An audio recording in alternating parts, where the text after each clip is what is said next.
Welcome back to a new Book of Dread video. We haven't posted in a while because I'm a lazy piece of shit. Speaking of piece of shit, we have a new movie for you today. And it's called Banshee Chapter. And we're going to review it for you. So that way you can see how much of a piece of shit this movie is. The Banshee Chapter starts off with our main protagonist, Anne, explaining how we got to the point that we're about to see for the rest of the movie. And her quote-unquote love interest, James, is who she's trying to search for. And this movie is all about MK Ultra, as if, it's into 2013, so I can't say that it's been overdone. But it's about how MK Ultra, that entire project, how it kind of dives into the main plot of this story. And instead of it being what MK Ultra pretty much is, we take a wild and wacky turn into banshees and radios and receivers and NSA, drug addicts, schizophrenics. So, Very cool and interesting concept. One might say, but one also might say that it was a very stupid concept. We start off the movie with James taking the drug for research, so that way he can figure out what MK Ultra was really up to. And immediately after he took it, wild and wacky things start happening. And that's where we take a deep dive into the toilet. So it's sort of kind of at the very beginning a found footage mixed with like normal footage.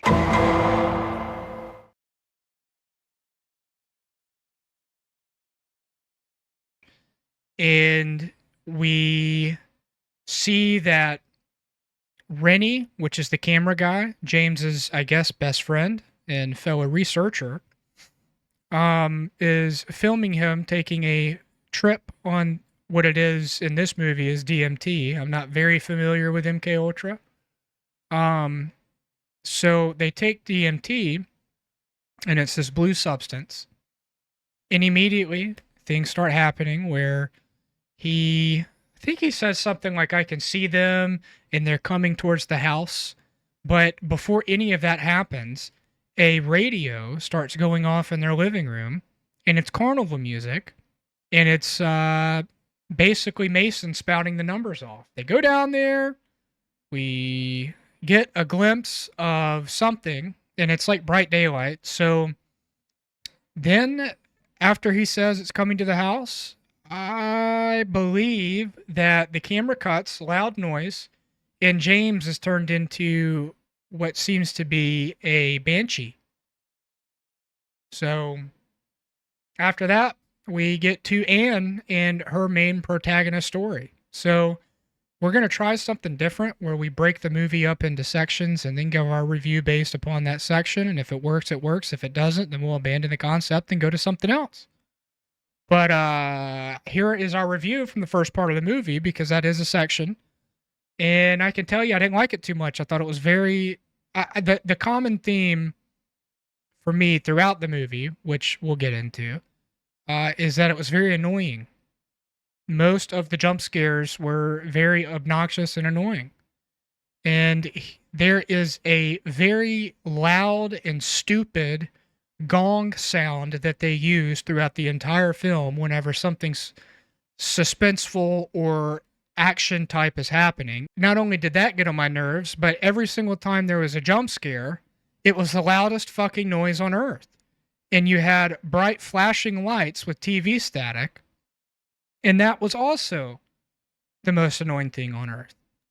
So I didn't like it too much. I thought that we kind of just jumped right in there, and we didn't really have any type of, I guess we kind of did have a story explaining as to why we got to that point, but for that to be the very beginning of the movie, and I'm not tied to that character, and I have no sort of relationship with that character as a viewer, I didn't really fucking care that he died, if I'm being honest. And I thought that the intro was short, bittersweet, and stupid.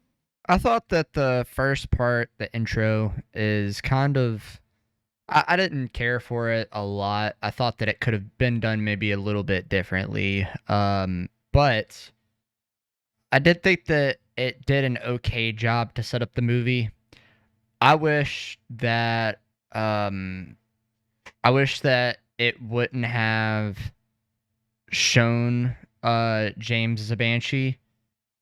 I wish that at the climax of the jump scare happening in the window of something coming up to it would have just been the end cut and then say like they haven't been heard from.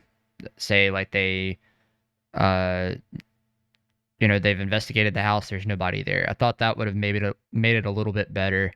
Um I did like the sort of switcheroo bait and switch, if you will, of the trailer. The trailer pretty much just shows James and his thing, and the plot synopsis that you'll find anywhere online also mainly just details James and details him and his best friend documenting him going through this.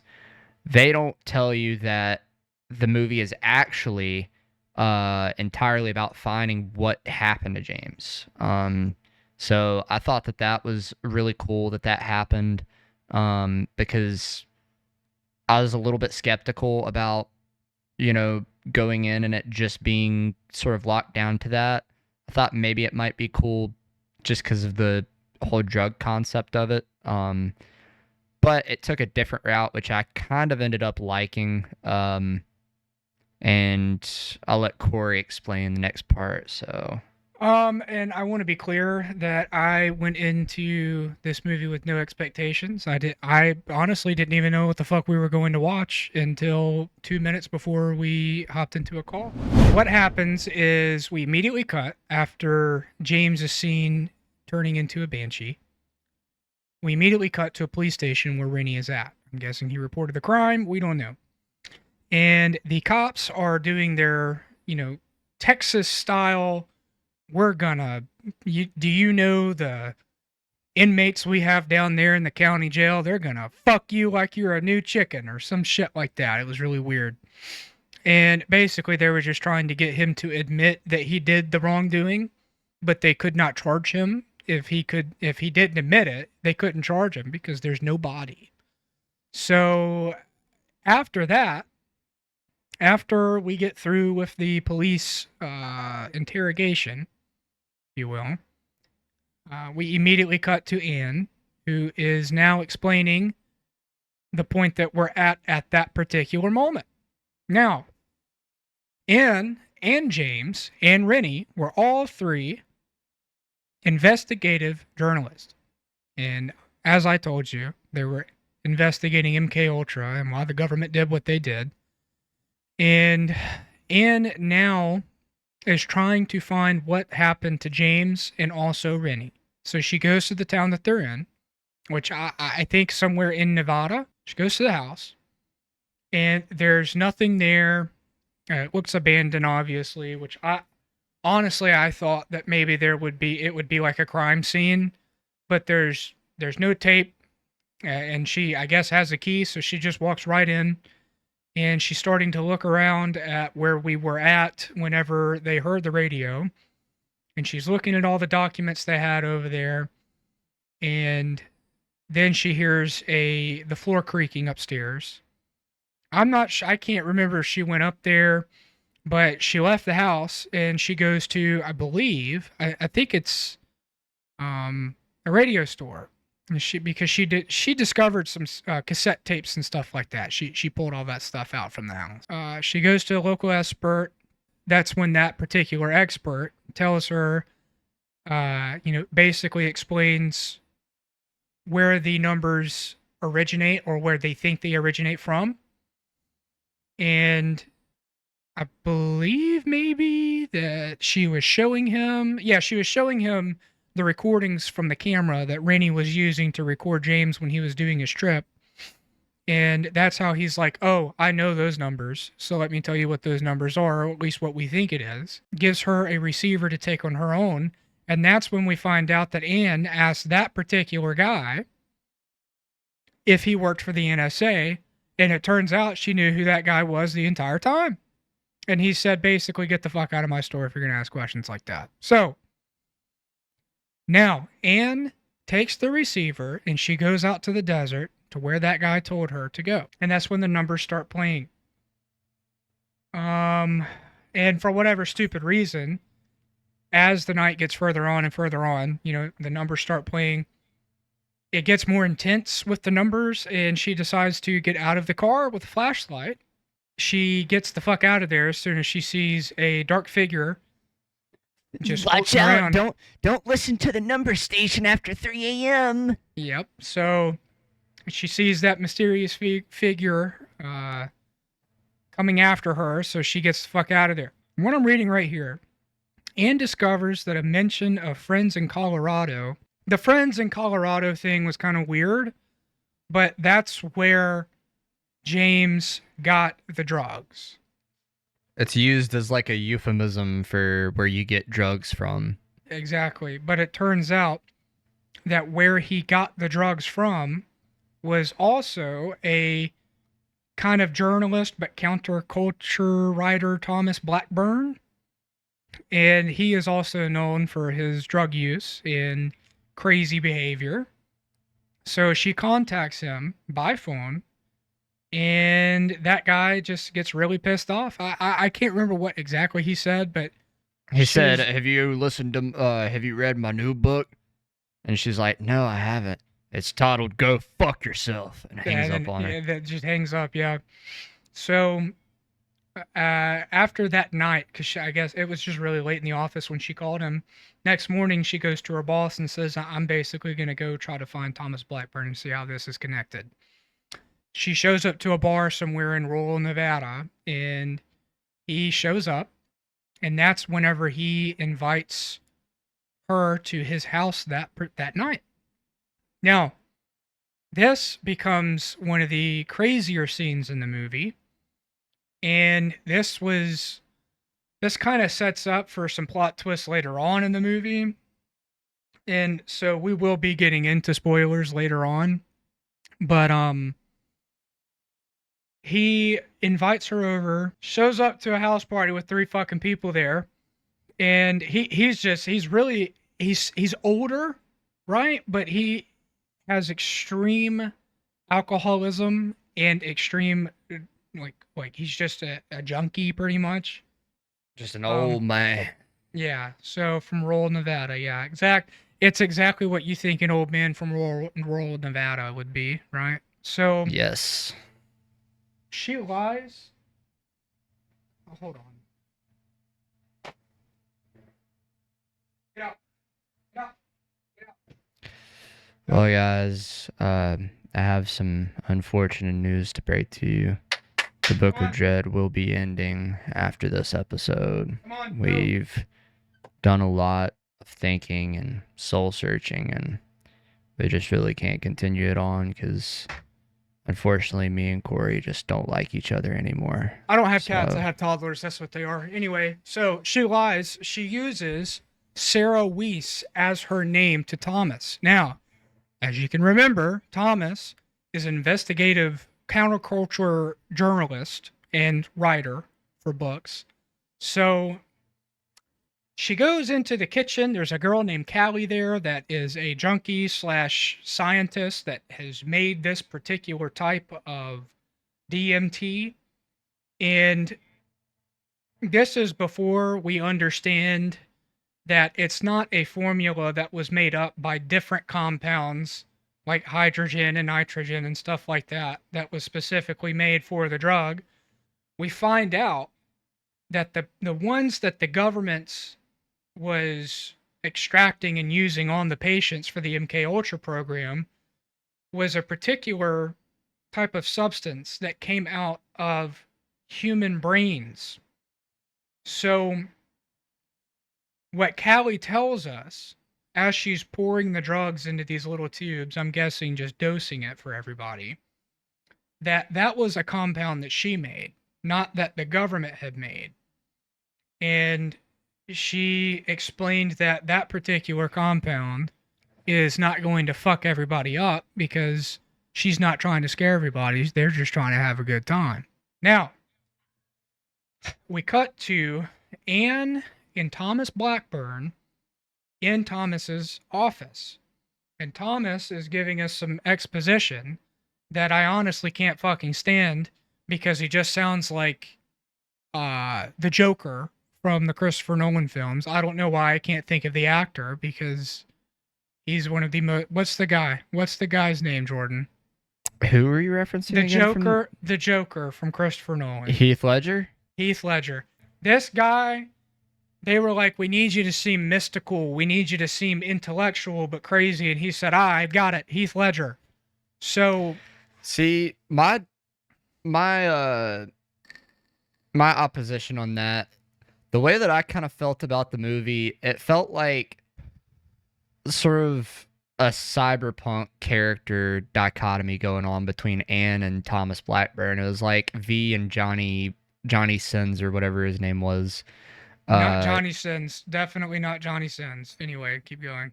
It felt like that relationship. Like, it was very sort of, you're an asshole. I know that you're an asshole.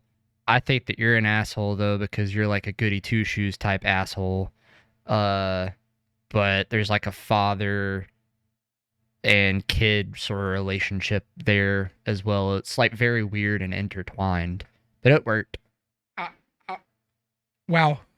Completely different from my take. So, but anyway, he's going on with his exposition about how life is and how he doesn't like liars. And, you know, he's had to lie in his life, but there are good liars and there are bad liars. And Anne is a bad liar because he knows that she is Anne.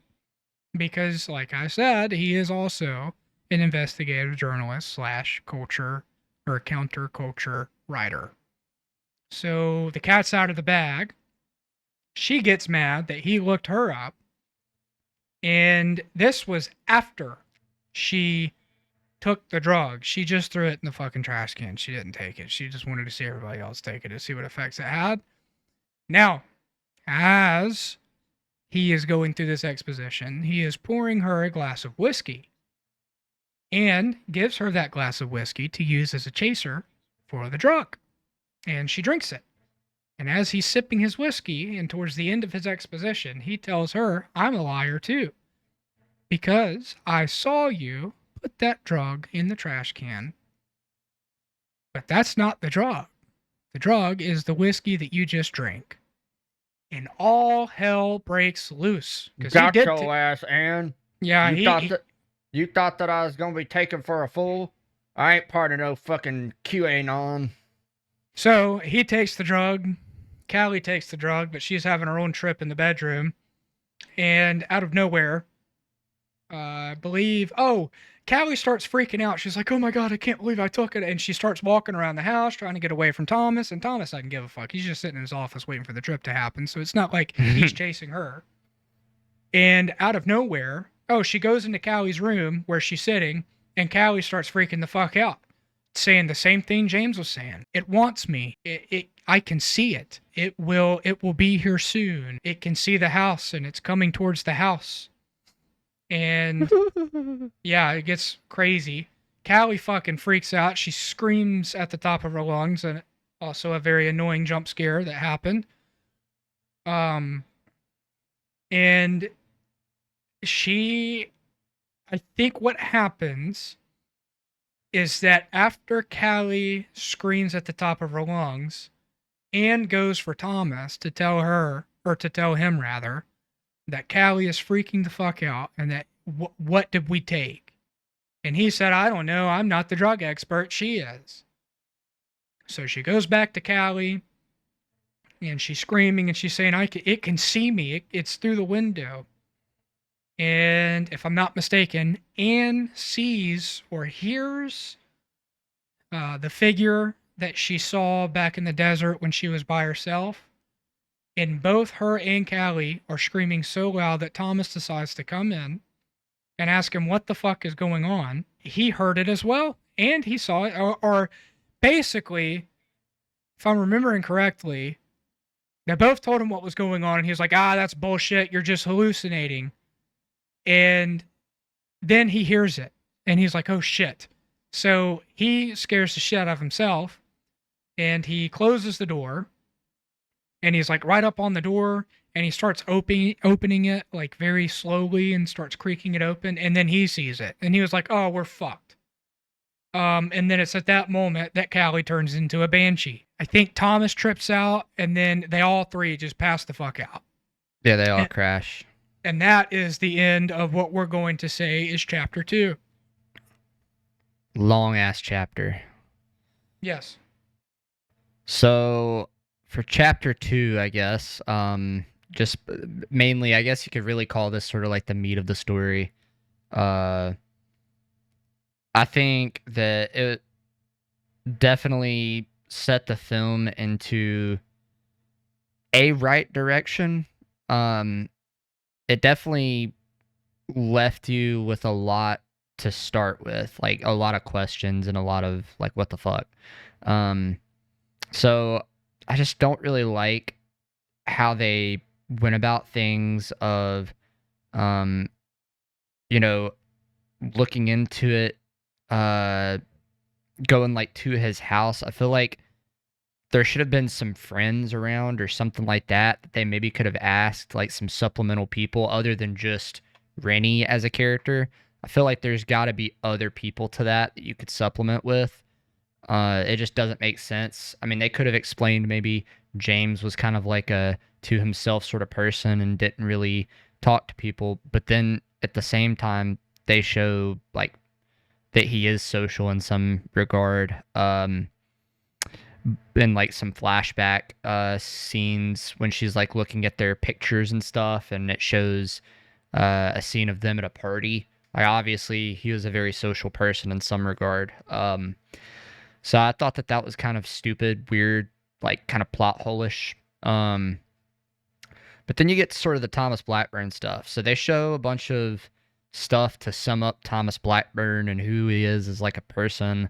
Uh, and then the call is like a dud. But then she just goes and finds him anyways, which that's where I would say the movie starts to reach sort of its purpose. Like it reaches sort of why the movie is even interesting to watch. So you meet Thomas, he's like a very drugged, very drunken, very slousy sleazebag individual. She meets him. It seemed very unnatural how she got into like the idea of going to his house, the idea of sitting there talking to him, really entertaining him, other than just trying to get information and being transactional about it. But I guess you get that payoff once you get to the house of her being more kind of sneaky, and him not being as stupid and drunken as he lets on. He has some cohesiveness left. Um, but the character of Callie, there's not really much to her that's explained, which I was kind of upset about. For her to be like this chemical mastermind and know all this stuff, you don't really get to know a lot about that, other than she just knows what she's doing when making DMT. Yeah. But yeah, Which, I thought that. by the way, which is crazy because she ends up becoming such a pivotal part to the story. So we didn't spend Yeah. much time with her, but now she's one of, and we'll get into it. But she's like plays a very pivotal role into as how we're finding out what the fuck they're actually taking. Yeah. But that was all pretty cool. That the house scene I thought was kind of lame. Like the fact that it was just the three of them was very dumb. I think to bring in sort of that suspense of the situation and make it more interesting, there should have been more people. Um, but at the same time, I guess, maybe you can look at it as, oh, well, this just shows how much of a low life piece of shit recluse Thomas is.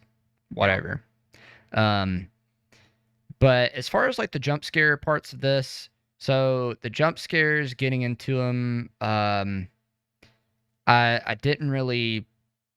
I found a couple of them to make me jump, of course. They were very sort of like flashy jump scares.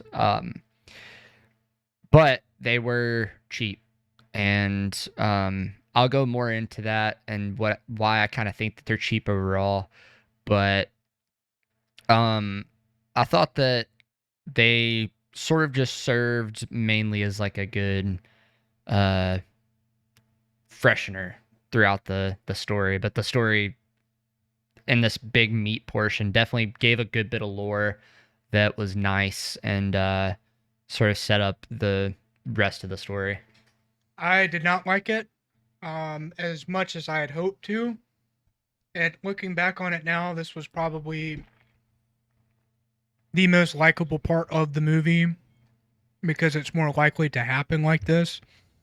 I think that it's very normal in a sense for an investigator because it started in the bar where she like started being really secretive and all she wanted was to get information.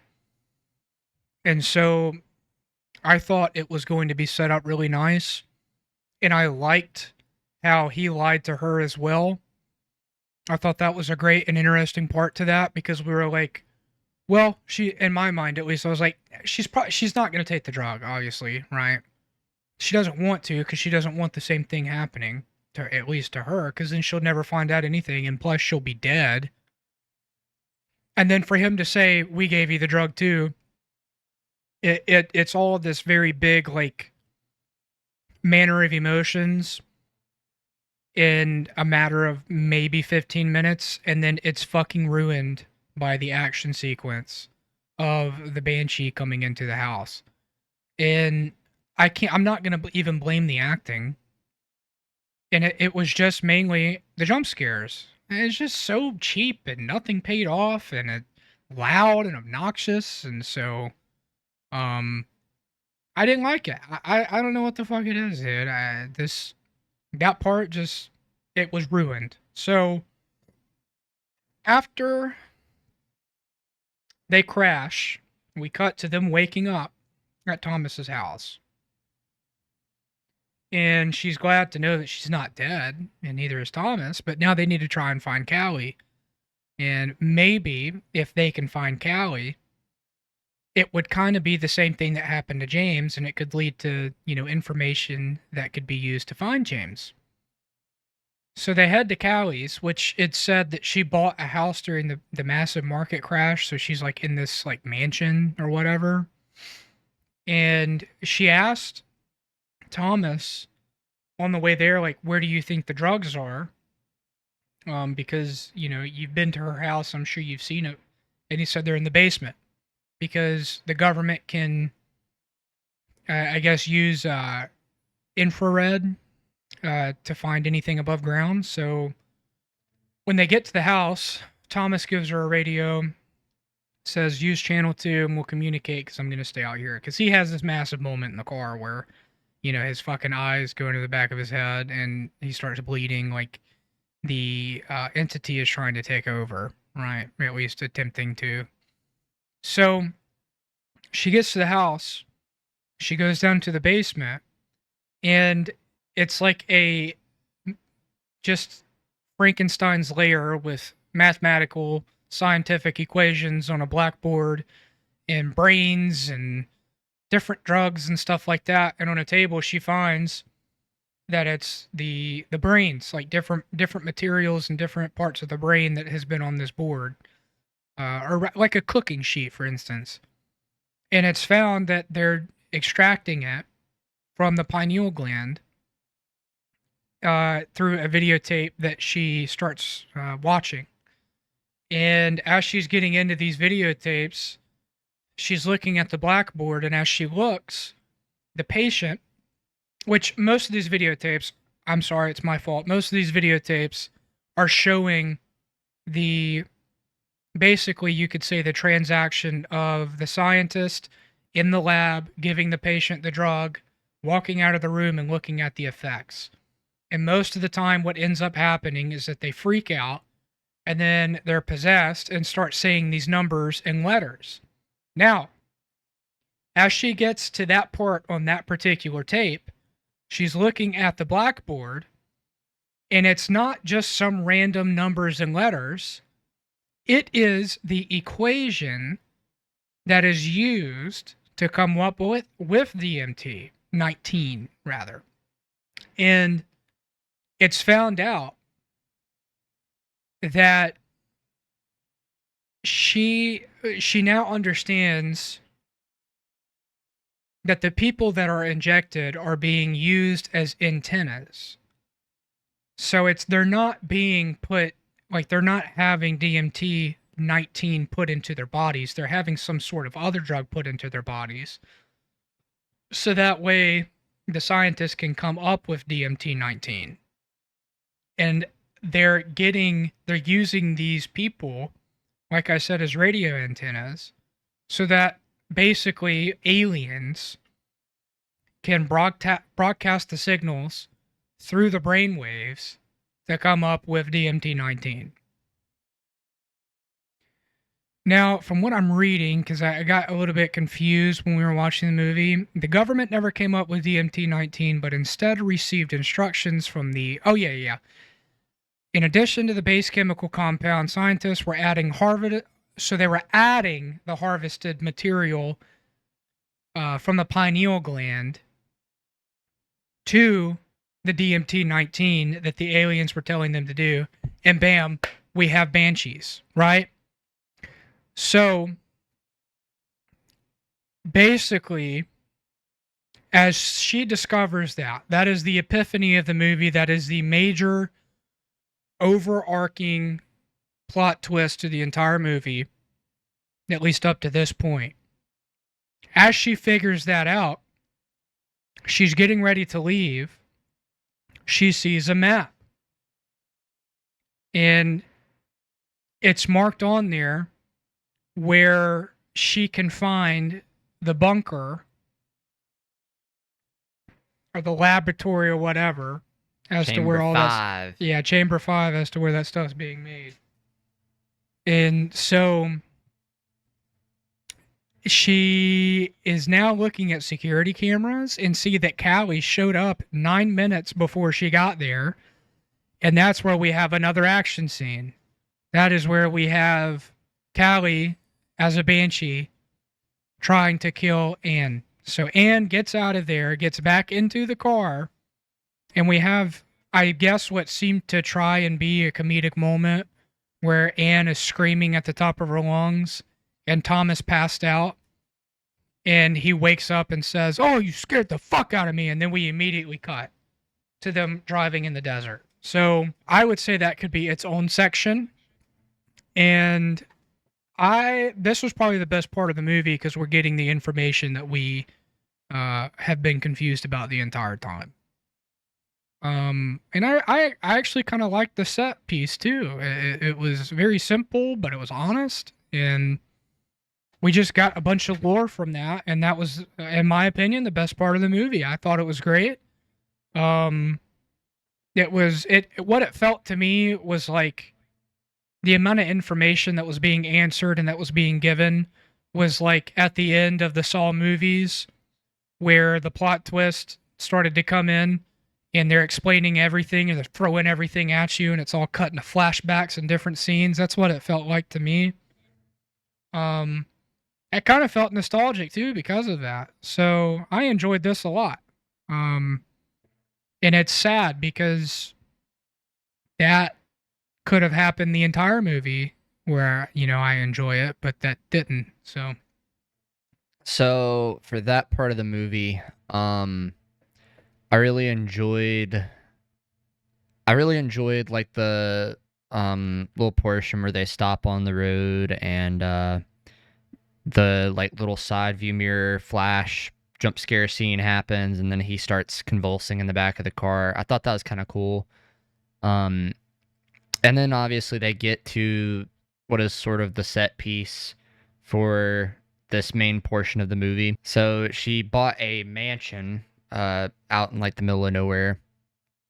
And it's kind of like, when they make sort of the houses that just all look the same, they're these manufactured houses. Like you have these big companies that come through and do that. Yeah, they're called cookie cutter houses. Yeah, literally, it's like 4 cookie cutter ass, big ass mansions. But they're in the middle of the desert and there's no like society, no nothing. They didn't even put real roads to them. They're just desert roads. Obviously, the type of houses that drug people are going to move into and they're going to make drugs out of, they're going to sell drugs out of, do drugs at. Yeah, Um, I guess the real world explanation would be that the contractors finished those, and because of the house crash of 2008, nobody bought them. So that too. yeah, Uh, that's the real world explanation that I could come up with for that. So but I thought that that part really set it up well and was really cool. But they get there. It was very spooky because like it just seems very simple inside. Seems like honestly some like shitty ass apartment that you'd live in. But the basement part felt like a completely different place, which was weird. Uh, but I liked it. I loved the basement set piece.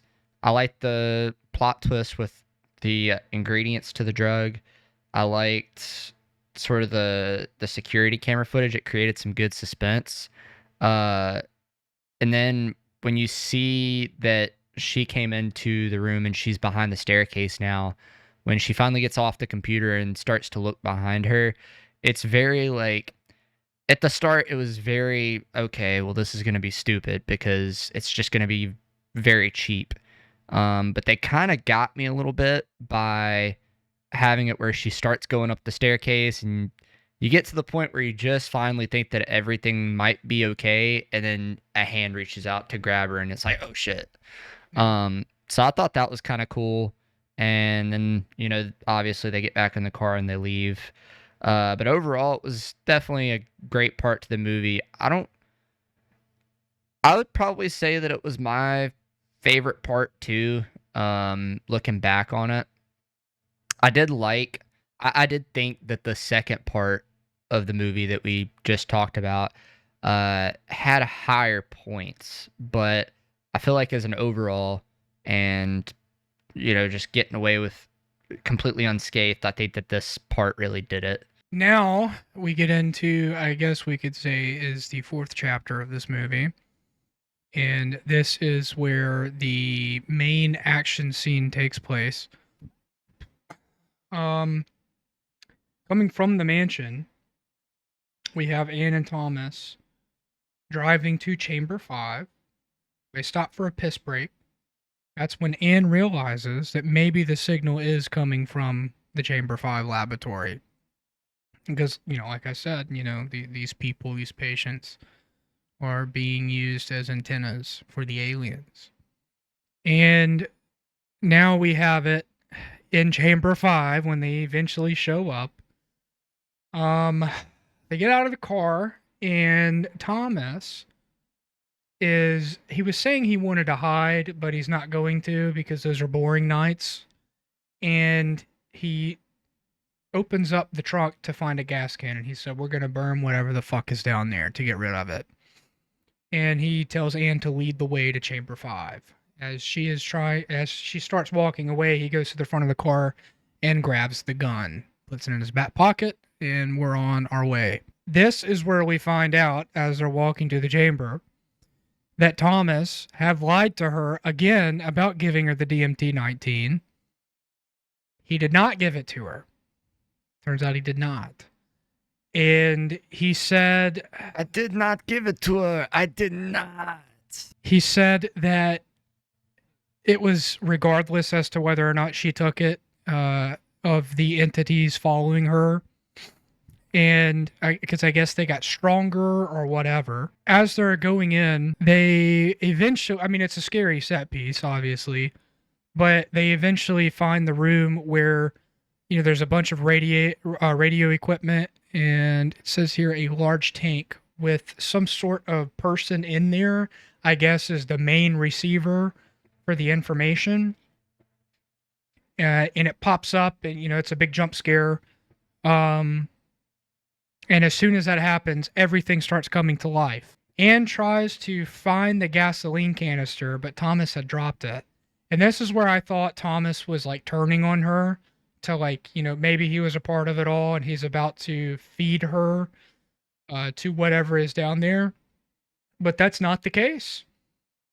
Thomas just dropped the fucking gasoline can after they got scared and ran into the radio, I guess, radio room or whatever, equipment room. And she's like, Thomas, where's the fucking gasoline can? And Thomas starts freaking out, just like Callie did, just like James did. And as he's freaking out, he takes the gun, he apologizes to Anne, and then he shoots himself.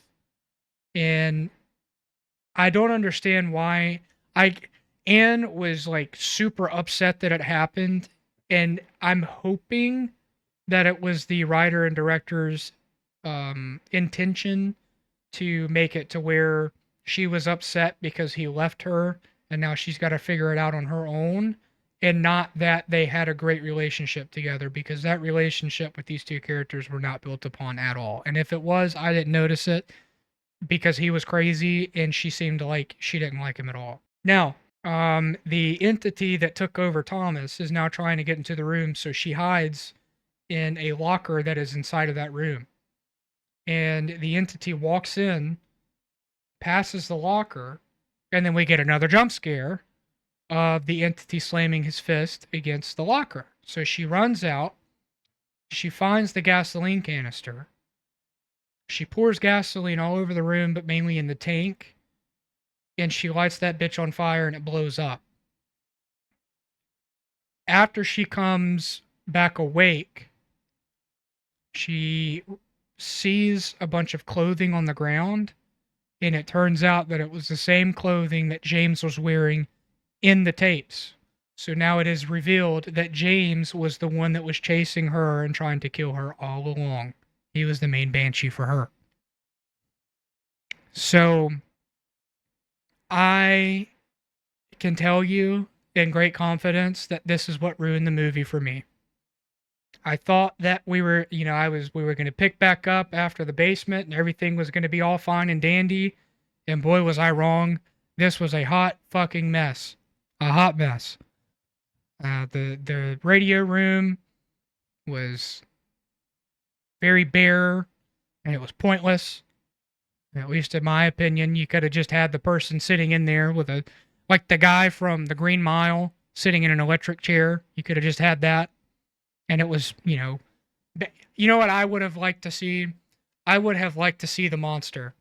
I know it was a low budget film, I get that, but they could have used some of the budget to create some sort of practical effect monster, like Banshee style, because we haven't even seen the fucking Banshee at all. We've just seen people turned into Banshees, and it's very cheap, and obviously you can tell they didn't really have a lot of money with it. But I would have liked to see something like the main Banshee being strapped to an electric chair with an antenna on top of its head, just lifeless, because the thing in the chamber was lifeless. I'm pretty sure that if it wanted to attack him, it would, like it was being used and abused. That's what I would have liked to see, but they didn't do that because I wanted to see what the Banshee looked like. And because we had that lifeless and bare radio room and just that bare, chamber 5 set piece, that is where I realized that this movie's not going to get any better. So I thought that they could have maybe went a little bit further with the chamber. They showed like 1 or 2 rooms that were showed in the tapes, and then other than that, nothing. I would have liked to have seen a lot more of it and maybe gotten some better lore through that other than just the radio room. Like, the radio room was pretty bare bones. There was a little bit of coolness to it with the chamber and obviously the radios themselves. But other than that, there wasn't really anything going on. And that would have helped to have added a little bit more running time to the movie. I can agree that I would have liked to have seen maybe a little bit more of a close-up of the monster. There were some instances in the movie where we got to see the monster, like when she was out in the middle of nowhere by herself in the desert and she got out of the car, she saw it, which was kind of, a little too revealing for the time, I think. But still, that's one instance. And then in the doorway at Thomas's house earlier on in the movie, you kind of got to see But those are really the only 2 times.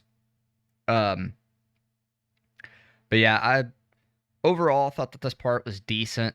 It, um, I think it served its purpose, but I think that James being the Banshee all along is cool, and it's kind of like, the love story that you thought this was is crumbled, and it's not actually a real thing.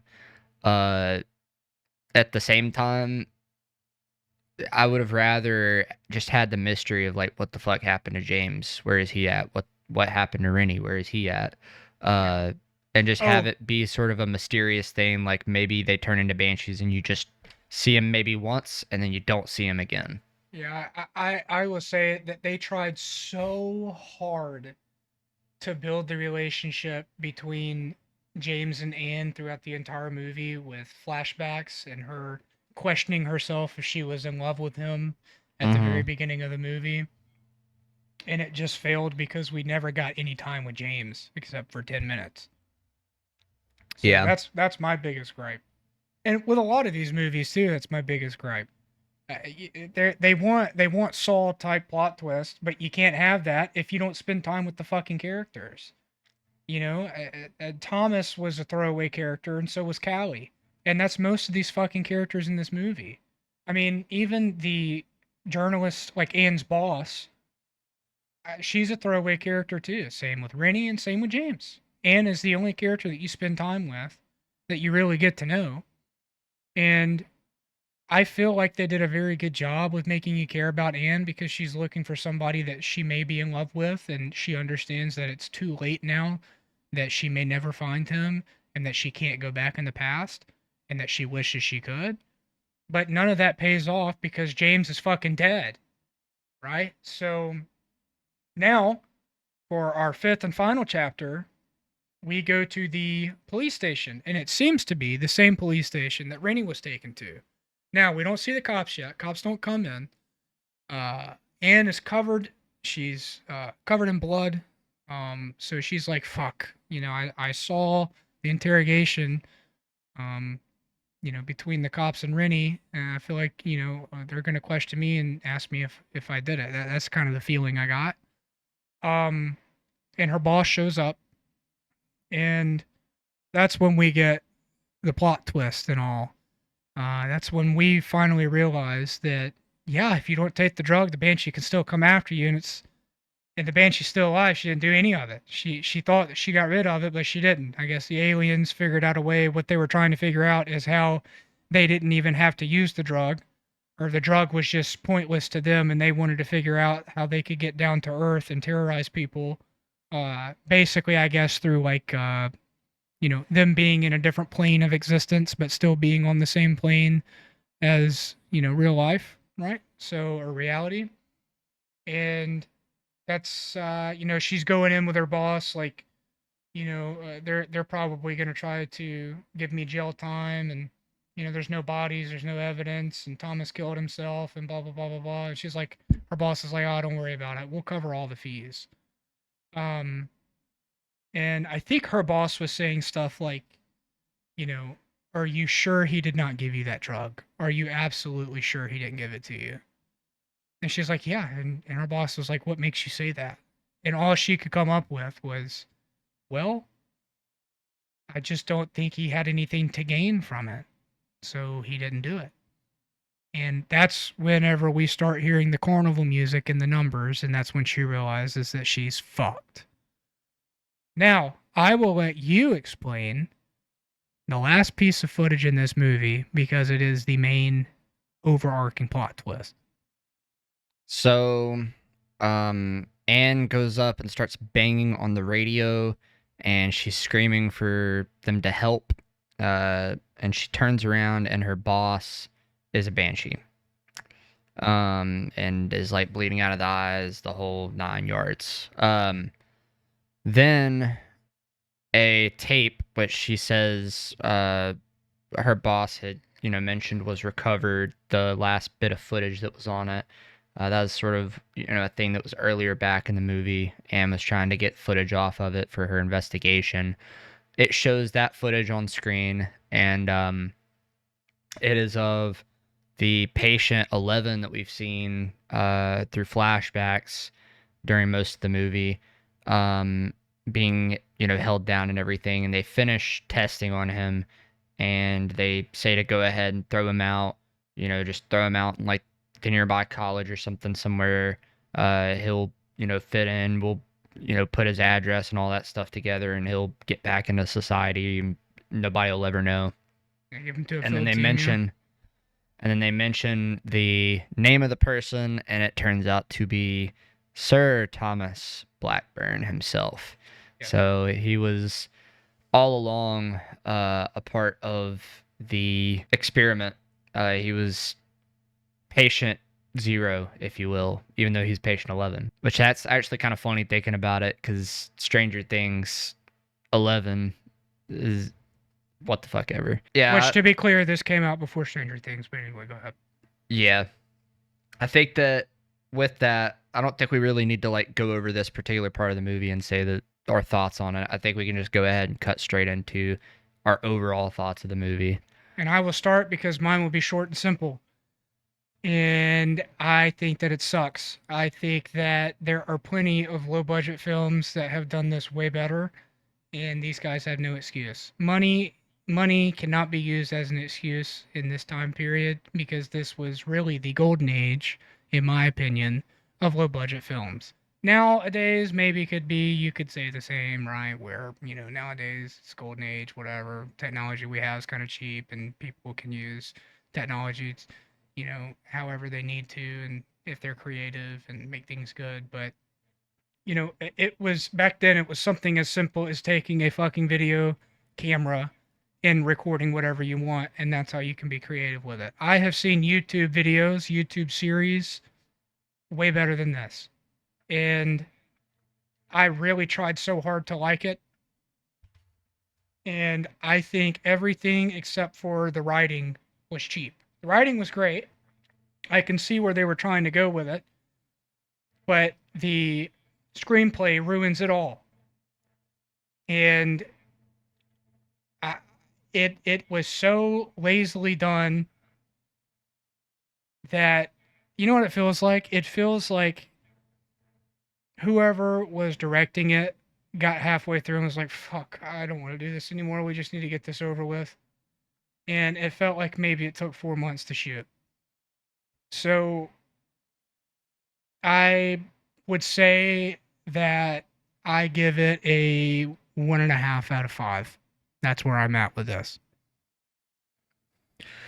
So, to sum up my thoughts on this movie, I'm going to say it is it's a 2008 movie that came 5 years too late. And I think that even shows in the time period with them talking about the housing crisis and stuff.